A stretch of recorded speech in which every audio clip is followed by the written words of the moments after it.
محترم سامعین، السلام علیکم ورحمۃ اللہ وبرکاتہ۔ تجوید کے اسباق کے اندر جتنے بھی لیکچر ہوئے ہیں ان میں تجویدی اصطلاحات استعمال ہوتے رہے ہیں۔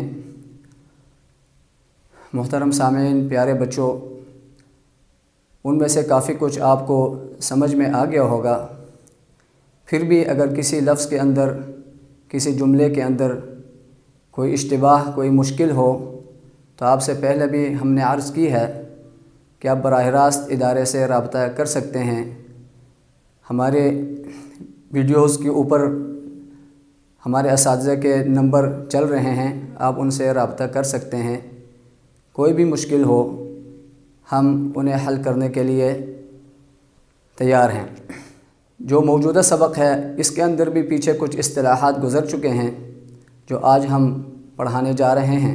چونکہ ہم نے آگے تختی نمبر 6 آپ کو پڑھانی ہے جس کا تعلق الفاظ سے ہے، جس کا تعلق قرآنی الفاظ سے ہے۔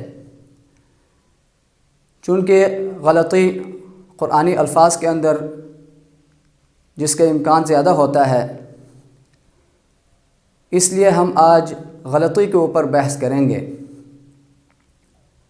قرآن پاک کو تجوید کے موافق اور عربی لہجے کے موافق پڑھنا صحیح پڑھنا کہلاتا ہے۔ قرآن مجید کو تجوید کے خلاف پڑھنا غلط پڑھنا کہلاتا ہے۔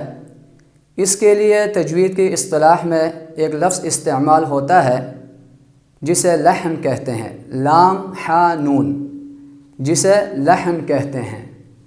لحن کا مطلب غلطی ہے۔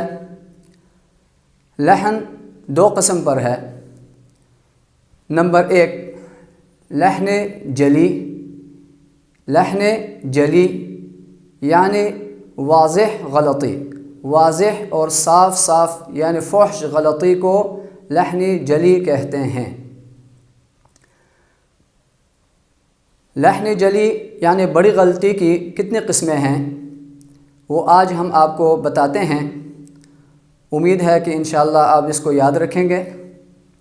نمبر 1 لحن جلی جن صورتوں میں پائی جاتی ہے اس کی 4 صورتیں بنتی ہیں، یعنی 4 قسمیں ہیں۔ نمبر 1 حرف کو حرف سے بدلنا، ایک حرف کو دوسرے حرف سے بدلنا، یعنی ایک حرف کی جگہ دوسرا حرف پڑھ دینا۔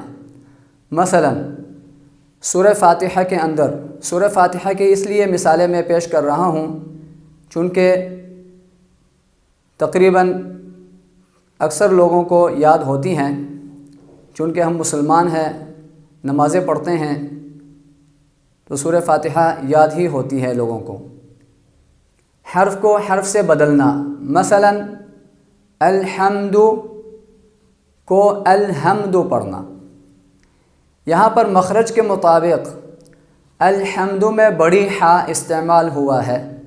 الحمد یعنی وہ حا جو وسط حلق سے نکلتا ہے۔ الحمد اس حا کی جگہ پر ہم نے ہا پڑھ دیا، یعنی وہ ہا پڑھ دیا جو اقصی حلق سے نکلتا ہے۔ یہاں پر ایک حرف دوسرا حرف سے بدل گیا۔ ایک حرف کا دوسرا حرف کے بدلنے کی وجہ سے ترجمے میں بھی تبدیلی آ گئی، جس کی وجہ سے نماز فاسد ہو سکتی ہے، یعنی یہاں پر تو ہو جائے گی۔ الحمد حا کی جگہ پر ہا پڑھ دیا۔ الحمد کا مطلب تعریف، اور الحمد ہا کے ساتھ پڑھنا اس کا مطلب ہے توڑ پھوڑ۔ کتنی بڑی غلطی ہے ترجمے کے اندر۔ غلطی نمبر 2 کسی حرف کو بڑھانا، کسی حرف کو بڑھانا۔ مثلا الحمد دال کے اوپر پیش ہے، الحمد کو الحمدو یعنی دال کی پیش کو لمبا کر کے پڑھ لیا، جس کی وجہ سے ایک حرف کا اضافہ ہوا، یعنی واو کا اضافہ ہوا، الحمدو۔ یہ بھی غلط ہے۔ غلطی نمبر 3 کسی حرف کو کم کرنا، کسی حرف کو کم کرنا۔ مثلا سورہ فاتحہ کے اندر ہی ایاک، یا کے بعد الف ہے، جس کی وجہ سے ہم الف کو لمبا کریں گے، یعنی یا کے زبر کو لمبا کر کے پڑھیں گے۔ ایاک، ایاک کے الف کو ختم کر کے ہم نے ایاک پڑھ لیا، ایاک نعبد، تو یہاں پر الف غائب ہو گیا، جس کی وجہ سے ایک حرف کم ہو گیا۔ غلطی نمبر 4، حرکات و سکنات میں تبدیلی کرنا۔ حرکات زبر، زیر، پیش، سکنات ساکن کو کہتے ہیں۔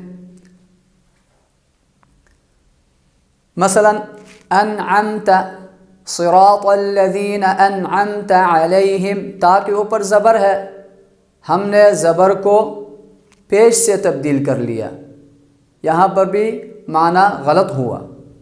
انعمت کا مطلب وہ راستہ جو تو نے انعام کیا، اگر انعمت پڑھیں گے تو ترجمہ ہوگا کہ میں نے انعام کیا، یعنی جو بات اللہ کی طرف جس کی نسبت تھی وہ ہم نے اپنی طرف کر لیا، یہاں پر معنی فاسد ہو گیا۔ یا انعمت، انعمت، انعمت کے اوپر ساکن، نون کے اوپر جو ساکن ہے اس کو ہم نے زبر سے تبدیل کر لیا، انعمت پڑھا، یہ بھی غلط ہے۔ یہ 4 مثالیں جو ہے نا، 4 غلطیاں اور 4 مثالیں لحنی جلی کی آپ کے سامنے میں نے رکھ دی، جن کا تعلق بڑی بڑی غلطیوں کے ساتھ ہے، اس کو یاد رکھیے۔ اب آتے ہیں لحن خفی کی طرف، یعنی غلطی نمبر 2، لحن خفی۔ خفی کا مطلب ہلکا، یعنی ہلکی غلطی۔ لحن خفی سے مراد ہلکی غلطی ہے۔ ہلکی غلطی وہ کس وجہ سے لازم آتی ہے؟ وہ آتی ہے جی صفات عارضہ میں کمی بیشی کرنا۔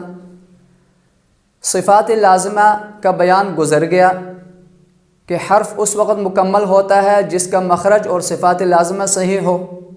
صفات لازمہ کے ساتھ ساتھ صفات عارضہ بھی ہے۔ صفات عارضہ کا تعلق قرآن پاک کی خوبصورتی اور تحسین سے ہے، یعنی ہم صفات عارضہ کے ذریعے قرآن پاک کی تلاوت کو مزید خوبصورت بنا سکتے ہیں۔ ان صفات کو کہتے ہیں صفات عارضہ، یعنی کسی حرف میں کبھی پائی جاتی ہے اور کبھی نہیں پائی جاتی، اس لیے ان کو صفات عارضہ کہا جاتا ہے۔ صفات عارضہ مثلا مد فرعی کے مقدار میں کمی بیشی کرنا، جیسا کہ آپ کو میں نے حروف مدہ میں بتایا تھا کہ حروف مدہ 3 ہیں۔ الف جب اس سے پہلے زبر ہو، واو ساکن جب کہ اس سے پہلے پیش ہو، اور یا ساکن جب کہ اس سے پہلے زیر ہو، اس وقت یہ حروف مدہ کہلائیں گے۔ اس وقت ہم ان کو ایک الف کے برابر لمبا کر کے پڑھیں گے۔ ایک الف کی مقدار میں نے آپ کو بتائی تھی، ایک الف کی مقدار ہے 1 سیکنڈ۔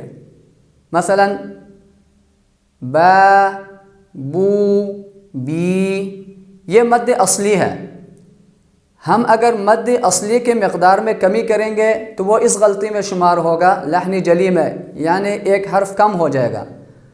جو مد فرعی ہے، مد فرعی اس کو کہتے ہیں جو مد اصلی سے زائد مد ہو، یعنی قرآن پاک کے اندر مد فرعی کی جگہ پر مد کا نشان بھی ڈالا جاتا ہے، ان کو کہتے ہیں مد فرعی۔ مد فرعی کی مقدار میں کمی بیشی کرنا یہ صفات عارضہ میں شامل ہے۔ غنہ زمانی مثلا ادغام، اخفاء، اقلاب، ان میں کمی بیشی کرنا یا ان کو چھوڑ دینا، یہ بھی صفات عارضہ کے غلطی میں یعنی لحن خفی میں شمار ہوتا ہے۔ تفخیم و ترقیق، تفخیم و ترقیق میں غلطی کرنا۔ تفخیم کا کیا مطلب ہے؟ کسی لفظ کو موٹا کرنا تفخیم کہلاتا ہے۔ ترقیق کا مطلب ہے کسی حرف کو باریک پڑھنا، اس کو ترقیق کہتے ہیں۔ مثلا لفظ اللہ سے پہلے زبر یا پیش آ جائے تو اللہ کے لام کو پر کر کے یعنی موٹا کر کے تفخیم سے پڑھیں گے۔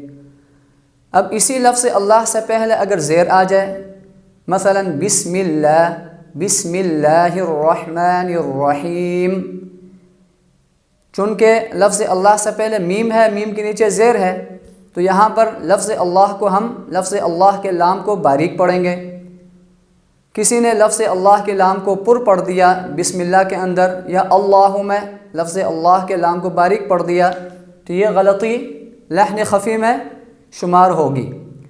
یا زبر یا پیش والی را کو پر پڑھتے ہیں تو ہم نے زبر پیش والی را کو باریک پڑھ دی، یا زیر والی را باریک پڑھی جاتی ہے، اس کو ہم نے تفخیم سے یعنی پر پڑھ دی، تو یہ لحن خفی میں شمار ہوتا ہے۔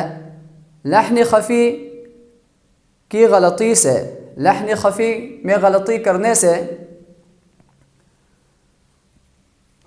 معنی غلط نہیں ہوتا، لیکن قرآن کی خوبصورتی اور تحسین میں کمی آتی ہے، تو یہ لحن جلی کرنا حرام ہے، یعنی یہ حرام غلطی ہے، اس کا کرنا حرام ہے۔